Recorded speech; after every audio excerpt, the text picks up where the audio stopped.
name is Sam Jenks, and welcome to another episode of The Way We Source, a podcast hosted by Kodiak Hub, where we share our talks with procurement practitioners, leaders, experts, consultants, content gurus, and people that we find downright inspiring, diving into the role that sourcing and procurement plays in the way that we live. If you like today's episode, make sure to rate the program and give us a follow. And I think that you will like today's episode. Today, we have the pleasure of hosting a true procurement systems expert, a tamer of imperfect process, translator between IT and procurement, bringing his experience from firms such as IBM and Leonardo Consulting, and now the consulting principal of Pure Procurement, Joël Collin-Demers. Joël, welcome to the show. Thanks, Sam. It's actually Joël, but it's all good. Well, we're in Sweden, Joel. Yeah, Sorry about that. I know. It's okay. I get it. I've heard it said so many ways that it's all good these days. But but happy to be here. Thanks for having me. We're happy to have you on. I would love to start with a question that we ask a lot of our guests. What exactly does procurement and sourcing mean to you? Yeah, so for me, it's really about creating value for the business that would otherwise not exist, right? Because everyone can buy, but not everyone can procure, in the sense that everybody can pick up the phone, buy something, go on Amazon, buy something. But procurement has a much wider, more strategic aspect to how to go about doing that purchasing, right? So, and I see that as being through the three pillars of relationships and people, processes and technology, and marrying those three things together to optimize the value, or maximize the value that you can get out of the procurement function. So if you would put a label on it, what's the main difference between procurement and buying?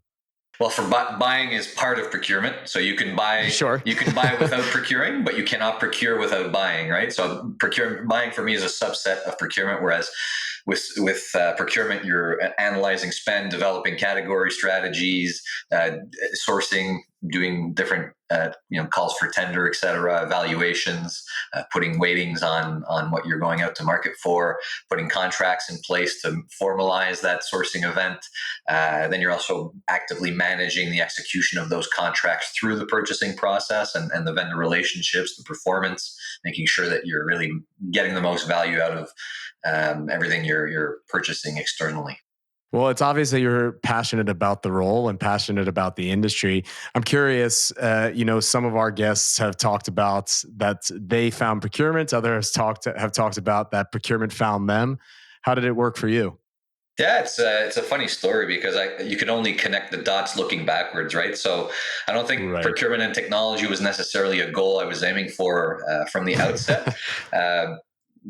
But my whole thing was always, as I progressed through, schooling and the beginning of a career, was always about minimizing the risk of being pigeonholed in a career or a career path that I wouldn't match my interests and wouldn't be interesting to me, and I'd be stuck in the drudgery of something that I was hyper specialized in.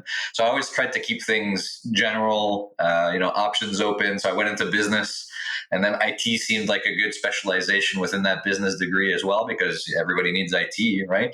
And then as I started implementing IT systems, procurement was the first function I interacted with, and really enjoyed talking about how to save money and create value all day, right? So I could leverage my technology skills. I could get involved in the other parts of the business as well, with both technology and procurement. So ended up doing a master's in strategic procurement as well, and kind of sat at that intersection, as you said during the introduction, and have found that it's been the intersection for me as well, of skills and being able to provide value, but also having the market value those skills and the value I bring as well. So that's kind of the story. Well, your background then and the story lends itself very much, I think, to, as you call yourself, the translator between IT and procurement, and you've been on both sides of it. So it's fantastic to have that view.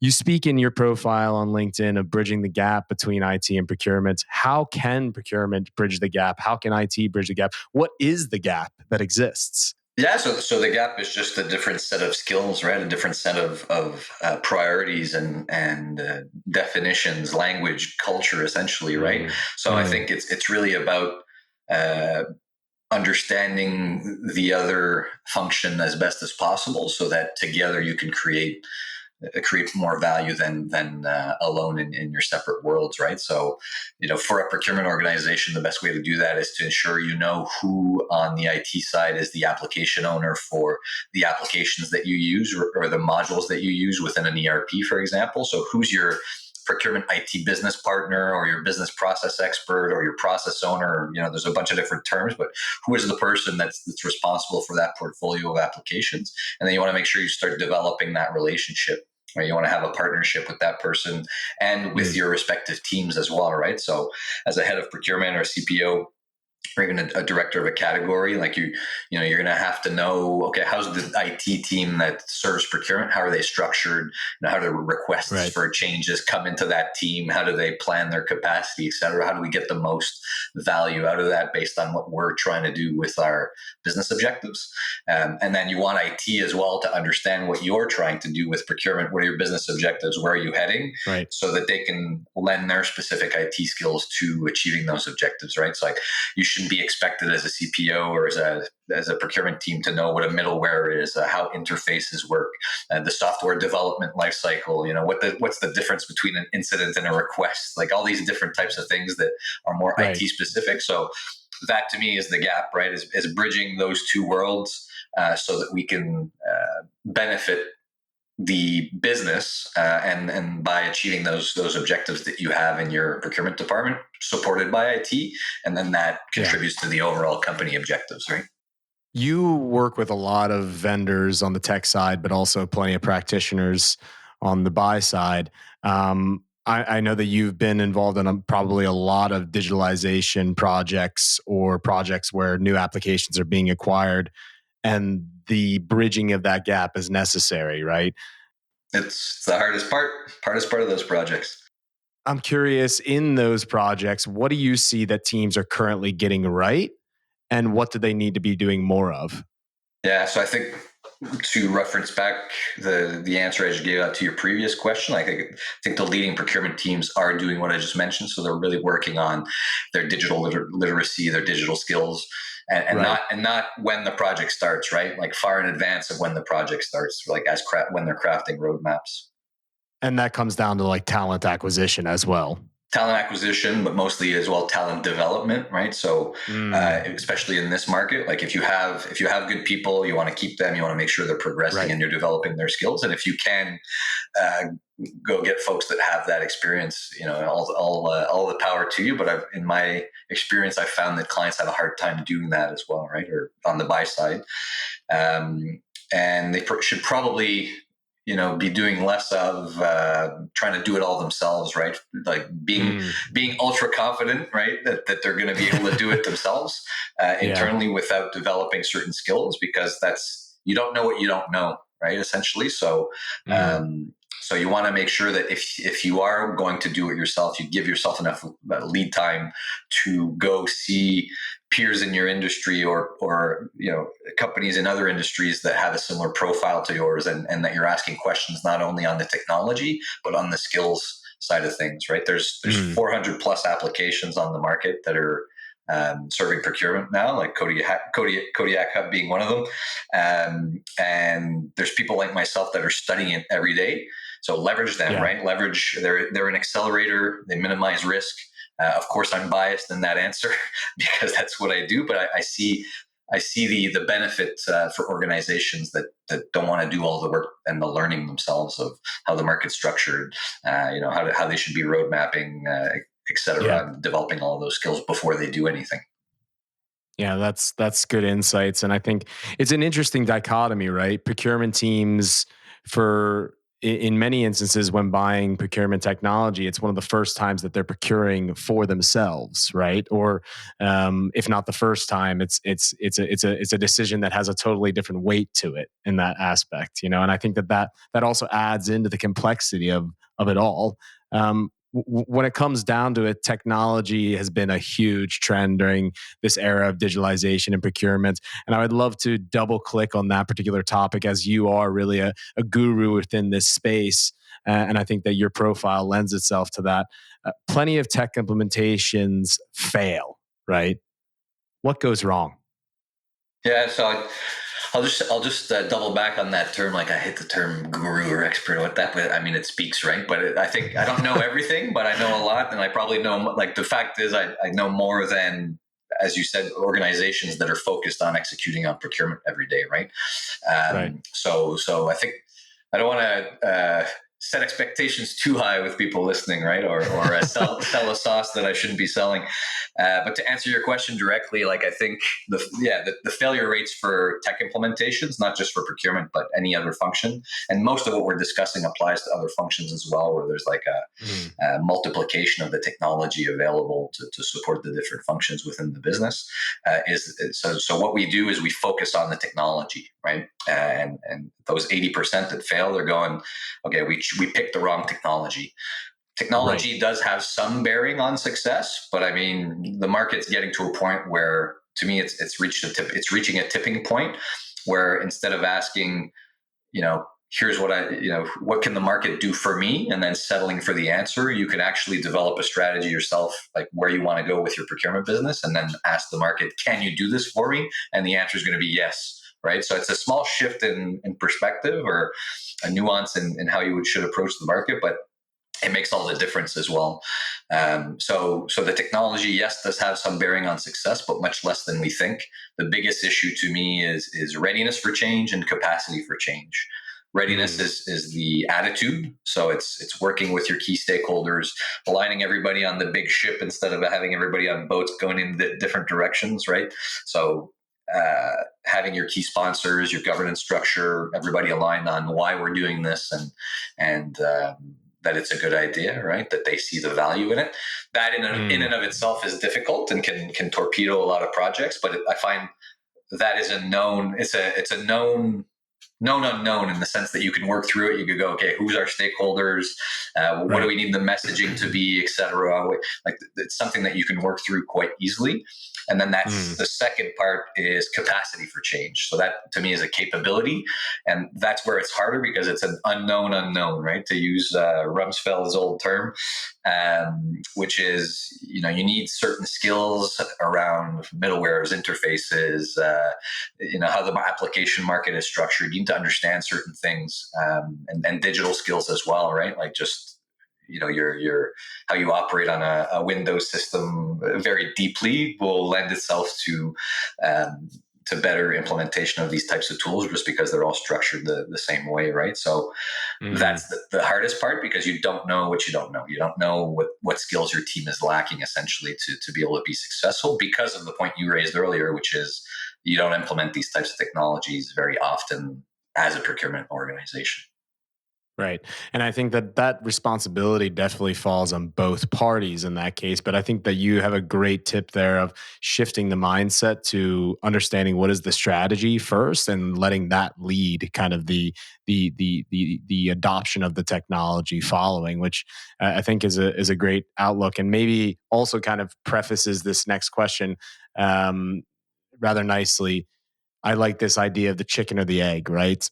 Process or tech first? Do you develop a downright solid process that fits your business and go out and find the right technology that's going to be able to get it done? Or do you let the technology guide the process? What's your take on this? So I think you need to add a step there, right? Which is, you certainly want to do process first. Like, I'm a process guy first and foremost. Like you mentioned, my time at Leonardo Consulting, which was my first internship during university, where it was just a business process management firm, right? So there is a lot of power in Right. just defining processes. And I think you need to master those processes tech agnostic, right? So if you're putting in Mm. supplier relationship management processes that are not very mature today, or performance management processes that are not very mature, you want to do it tech agnostic, right? So it's going to be harder. You're going to have to dedicate a bit more resources to it up front, to map out those competencies, those processes, and how you're getting that value from that process. And then you can implement technology, right? And you might have to change the processes you just laid out because of that technology. Because when you implement technology, you always have two choices: you bend the technology to your process, which is very expensive and leads to mistakes, or you bend your processes to the technology with it, which is much less expensive, but you might leave like a competitive advantage on the table, right? So which is the preferred mode of operating For me, then? it's that second It, one, right? It's bending your okay. processes to the technology. But since you've already done the hard process work, you're going to know like where your the key process activities that are generating the value, Mm, right? And then when you adapt your process, you're going to keep those, right, with the technology, or they're going to be deal breakers for that technology to say, right. yeah, I don't want, So it's almost I a can't implement this. prioritization within the process, understanding what are the key elements of the process and what are the needs to haves, what are the nice to haves That's right. almost. That's right. Exactly. And we get bogged down in like functionality, but for me, it's not functionality, right? It's what are the parts of this, like the steps of the process that give us the value, right? It's not formatting Mm, documents. It's not how we interact or send documents or collect answers necessarily. Like it might no. be our evaluation process and how that's structured and how that gets done automatically, or our weighting, and we get the best answers out of that, right? Or it's how we interact with suppliers. In our purchasing process to get confirmations back or advanced shipment notices. There's a whole different, but it's really honing in on what are those key parts of the process that generate value for the business, and then as you seek out technology to make sure that those are properly supported, and you're not and the other parts you can bend to the application, right? If I'm Right. doing A instead of B, but it's a non-value add activity, then no issue, right? I'll bend my process, and that's ideally what you want to do, because that's the least expensive way to implement software. Is what can I do in the software standard? Okay, fine, let's do it that way. It's a pragmatic approach, but I think it's an approach that people need to recognize is probably the preferred approach as well, because obviously processes can be developed, and the interest within the organization is often that we're going to be rigid within the process, but sometimes there is that need to adopt and adapt after adopting as well. So I think that's very interesting to hit upon. The adoption I wanted to talk about piece just a bit. Um, there is this kind of interesting difference I've been seeing within the market, at least in our work, meeting practitioners in the North American region versus the EMEA region. If you look at then also the vendors that are popping up due to a lot of EU driven legislation, at least within the supplier management space or risk space, there's a lot of vendors that are popping up in the Procure Tech space within the EMEA region, whereas those items maybe aren't as pressing within North America yet. I'm curious, do you see a difference in the way that companies buy and adopt solutions between the work that you do with North American clients versus those in EMEA? Not really. I mean, I think there are regional requirements to your point, but that Mm, the adoption to me is one of the key goals when you're we were talking about process and technology, et cetera. But it's all to lead to adoption so that you can get the benefits out of the solution that you're implementing, right? Because without adoption, you're not going to get that meaningful change, and all of that adoption, the differences are cultural and contextual to the region and or business industry that you're in, right? But the process to adopt that change should be the same, right? And one of the frameworks I love for mm, that is ADKAR from ProSci. So it's awareness, desire, knowledge, ability, and reinforcement. And every actor, every stakeholder that you're trying to implement a change with, they have to go through those 5 steps, right? It's kind of like the stages of grief or whatever, but it's for yeah. change, right? So you need to be Mm, aware of that there's a need to change, or that there's a change coming. You need to have desire to change as well. So you need to see the benefit for you, for the organization, for adopting this change. You need to have the knowledge, which kind of goes back to what we were talking earlier about capabilities, about capability for change, or capacity for change, I should say. So you need to have the knowledge required to support that change, to adopt that change. Then you need to have the abilities as well, and then you need to reinforce that knowledge and those abilities, right? Practice that. The ability is the practice of knowledge in a practical scenario, and then reinforcement is making sure that we're doubling back, because people don't retain information 100% the first time they do something, right? So you need to bring people through that journey, and everybody who's you want to adopt a certain solution through that journey to get the maximal results at the end of the day. Very good tip. ADAR. I like it. I'm familiar, of course. There's many change models. John Cotter's 8-step model. This is a little bit more succinct. Very nice for our listeners to be able to pick that one up. I'm curious, knowing the market and knowing the space, do you believe that there is currently unexplored areas of procurement or sourcing that you believe that tech could make an impact, but it's currently not today? Yeah, so I think there's a couple spots remaining in what I call the procurement value chain, right? So it goes back to what I was referring earlier in the episode around, spend analysis, category management, feeds sourcing events and sourcing strategies, which feeds contract management lifecycle, which then feeds the purchasing process around requesting, approving, cutting purchase orders, receiving, doing invoice management. And then finally, the piece that supports everything is supplier relationship and performance management. So that's kind of how I think about the procurement process and also the application market to support that process. And the big gaps that I see are, they're not big, first of all, because I was referring to the fact that we're coming up on 400 solutions available in the market, right? So you can ask the solution, can you do X for me? And the most likely the answer will be yes. You just need to find the right provider. But there is still, I find, holes in the category management space, right? So being able to link your expense analysis, like your spend cube, looking at your spend data, and then feeding that into category management strategies, and then feeding that into sourcing events, like that link between expense management and sourcing, I find could be better supported by applications, right? Today, there are best practice processes and documentation and templates that organizations can use. Like I know Hackett has a great one to develop category strategies, but then to be able to systematically dashboard and measure like where you're at in your category strategy against your sourcing events or even against open contracts and get that view. I think there's still room to grow in that space. I know like Focal Point's doing interesting stuff on that, Parangusta as well. And there's a couple. I know SAP is developing a category management module as we speak as well, or it might be developed on the way to launching it. So I see innovation in that specific space. So I figure it'll be my answer will be null and void in 12 months.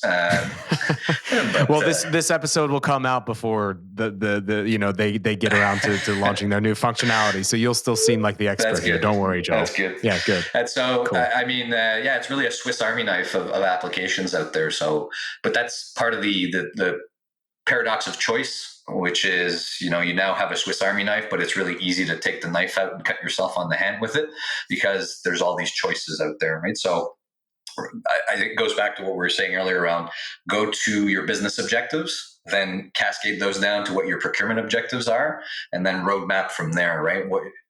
What are you trying to achieve as business capabilities in your procurement space, in your procurement processes to achieve your objectives? And let's seek out technology that does that. It doesn't have to be the best application out there. It just needs to support the business capability that you want at a price point that you like, and that makes sense in your IT architecture. And if you're able to find that, then you should be satisfied with the result, right?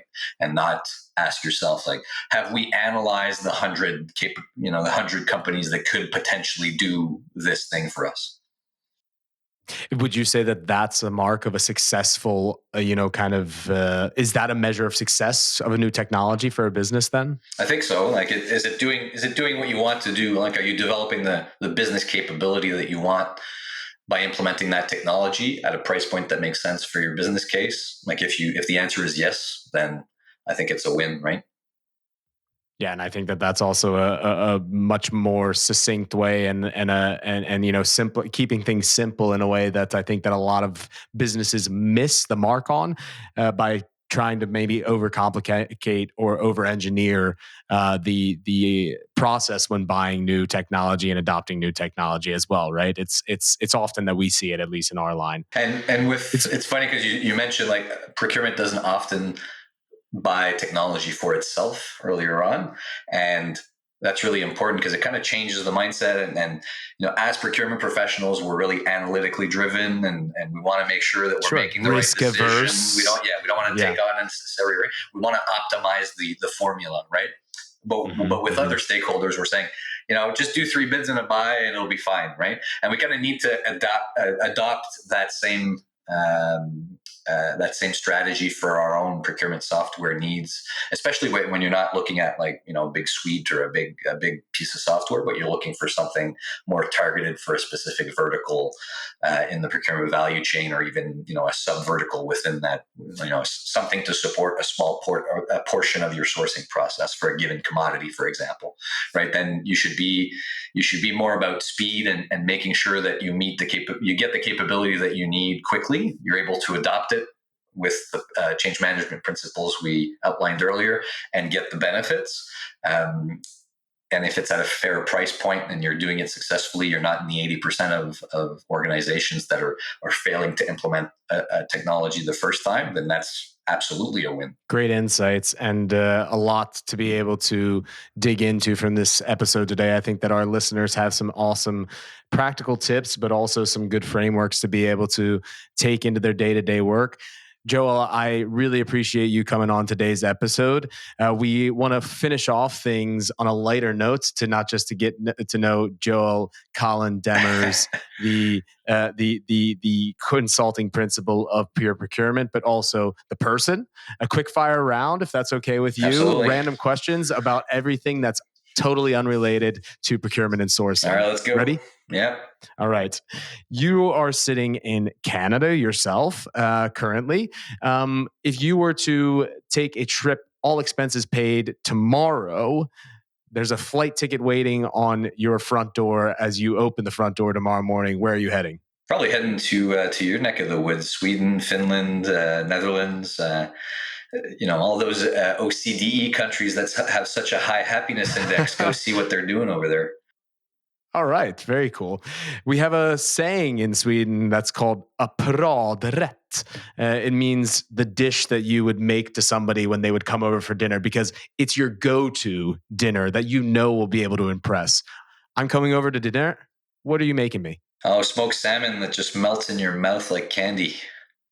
Okay. Fantastic. Do you have a podcast or a book that you would like to recommend to our listeners? Something that has been impactful within your life or in your career, or something that's really just on your bedside table, or something in your ears often? Yeah, so I could give two.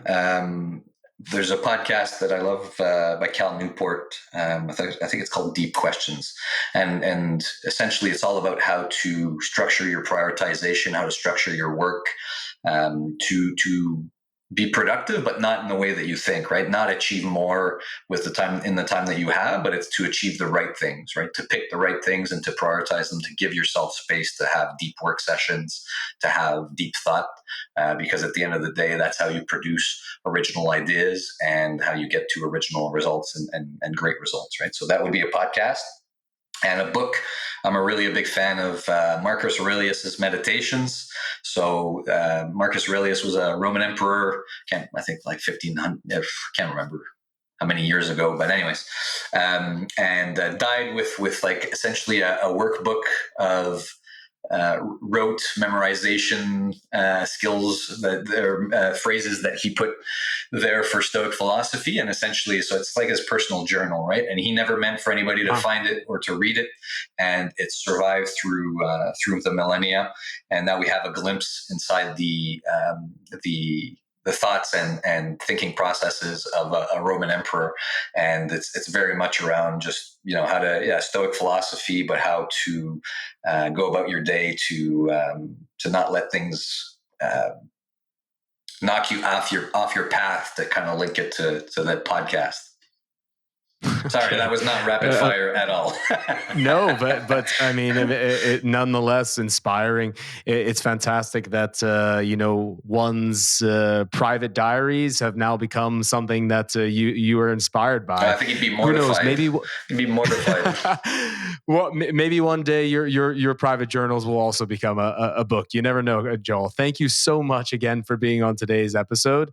If you like today's episode, make sure to give the podcast a follow and give the program a rating as well. Joel, if anyone wants to get in touch with you or hear more about what you got going on, how can they get in touch with you? Yeah, so the easiest way is to connect on LinkedIn. I post daily, at least weekdays on there, or my newsletter, so pureprocurement.substack.com, and that's where I post most of my thought leadership content, or at least I like to think it's thought leadership, but I'll let you be the judge. I think that's fantastic. Thank you, Joel, again for being on today's episode. We'll have to have you back soon. Thanks so much, Sam. Pleasure.